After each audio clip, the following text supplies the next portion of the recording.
Technology and Livelihood Education, Cookery 10, Quarter 2.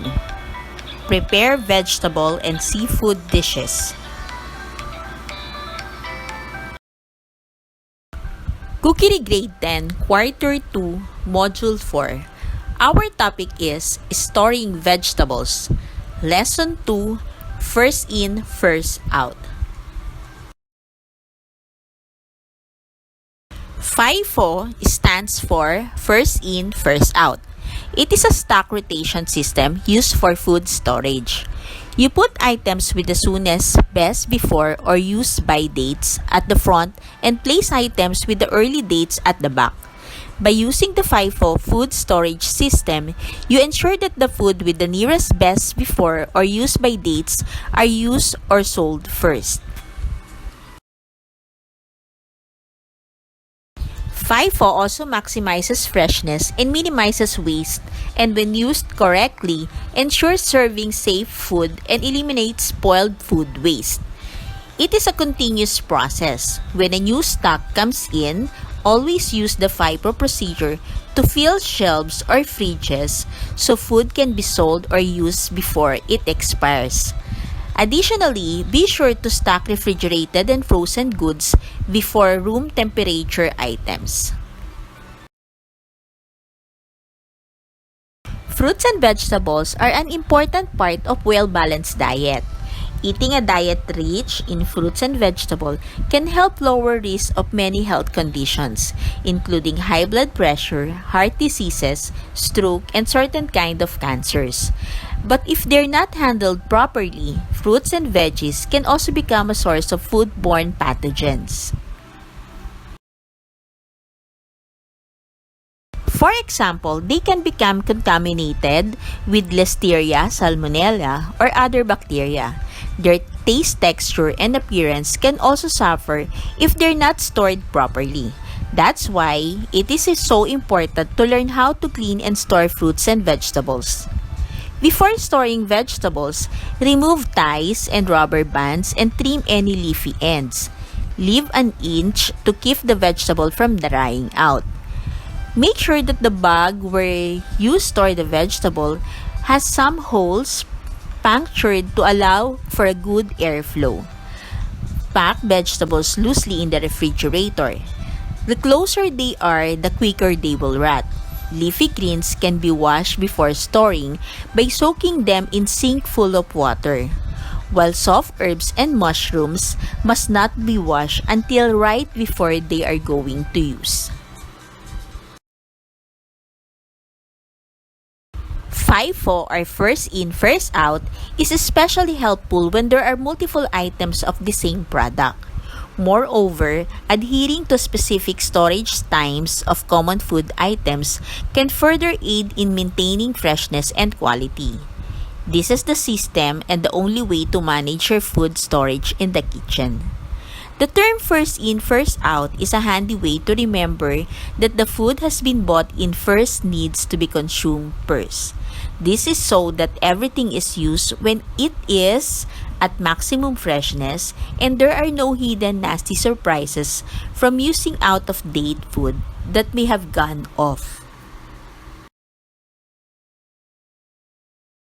Here are the 5 simple steps for following the FIFO procedure, or the First In, First Out procedure. Number 1, always use the products with the closest end dates first. The products reaching the end of their best before dates or used by dates. Number 2, place the items to be used first at the front of the stock so they are easy to locate. Number 3, always use the food that is stored at the front first. Number 4, always store new supplies behind existing product so that these will be used in the correct order. And number 5, check through the stock items to ensure that all food is current, within date, and in good condition. If it has expired or seems to be damaged, remove it and discard it. When it comes to the freezer or the refrigerator, the same rules apply. where there may be frozen meals or food that has been decanted from another container, it is crucially important to use a label explaining what the food is and the date. It is important to check through the refrigerator and the freezer periodically. Frozen food especially can often get missed, and even frozen foods does have limited storage life. Raw meat, for example, should only be stored in the freezer for a maximum of 6 months, shorter for more types of meats. Shellfish, fish, vegetable, and dairy all have limited lifespan, so it is important that you ensure that the FIFO guidelines are applied when you stock in the freezer. The following are the food safety tips for storing and rotating products. Storing and rotating food properly ensures that you are always serving food in the freshest and safest way. After you inspect your food delivery, be sure to store frozen foods in the freezer first, then refrigerated foods and dry storage items last. Noting while a certain food has not been used and asking why it has been omitted. Not overloading refrigerators and freezers. Regularly checking through the stock to ensure that everything is stored in the correct order and that it is in perfect condition. Removing any stock which has been deteriorated. Checking through the kitchen stock is much easier to do when the kitchen is quiet. Doing this reduces the chances of any missed food items that are out of date is being used.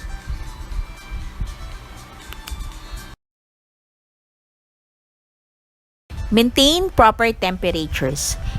Keep these temperatures in mind when storing food. Frozen foods must maintain a maximum of internal temperature of 0 degrees Fahrenheit or less. Refrigerated foods must maintain a maximum internal temperature of 41 degrees Fahrenheit or less. Dry storage items should be stored between 50 to 70 degrees Fahrenheit. An easy way to remember this is to check the temperature of the stored food and storage areas at the beginning of each shift.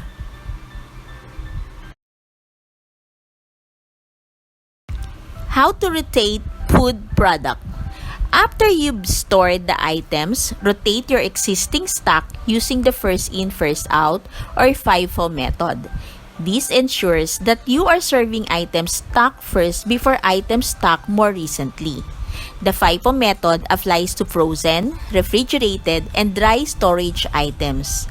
Here are some steps to follow the FIFO method. Identify the expiration date of the food.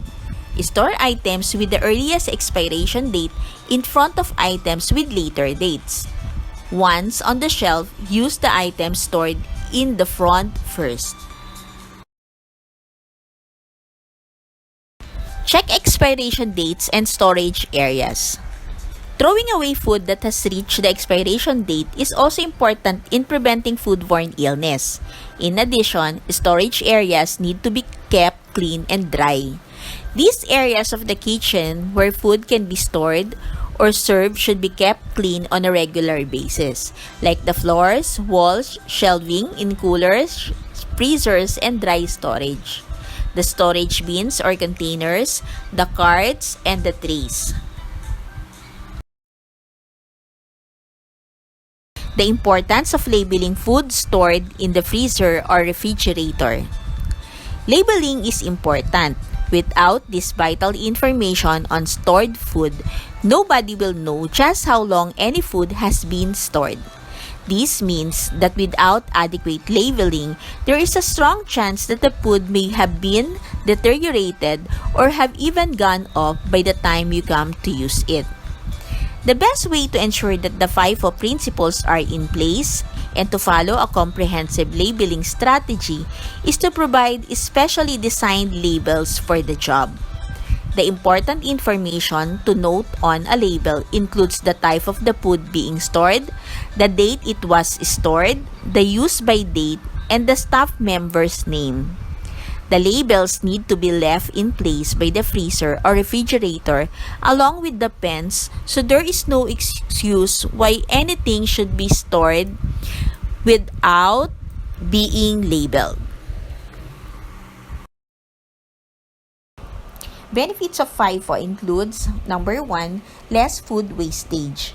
By ensuring that you use up food while it is still in good condition and edible, although approaching its end of life, you will save resources and money as well. Not all food wastage is down to poor stock rotation or failure to observe correct FIFO practice, but is highly likely that this does account for a large percentage of waste. Number 2, better food safety. FIFO helps to ensure that all food is compliant with food hygiene standards. It is crucially important that when someone deals with the food, we must observe personal hygiene. Number 3, improve customer satisfaction. Good food storage practices makes the kitchen easier to navigate, so less time is wasted by searching food items and trying to decide whether the food itself is up to scratch. Number 4, FIFO improves the efficiency of the kitchen. Storing food correctly is an easily understandable order, which will improve the efficiency of the kitchen. Everybody will know exactly which food is supposed to be using. And number 5, good FIFO practices helps menu planning. Household members or the cook will know when a batch of food needs to be consumed and when it can be factored into your menu. That way, you can ensure that the very little food is wasted.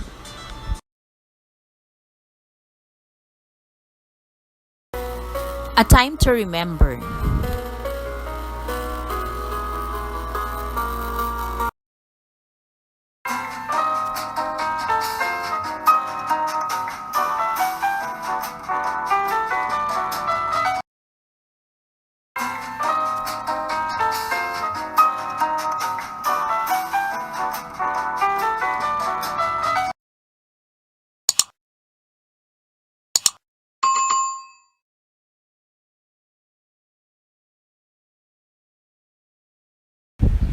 This is Maylene Huliganga. Thank you for watching.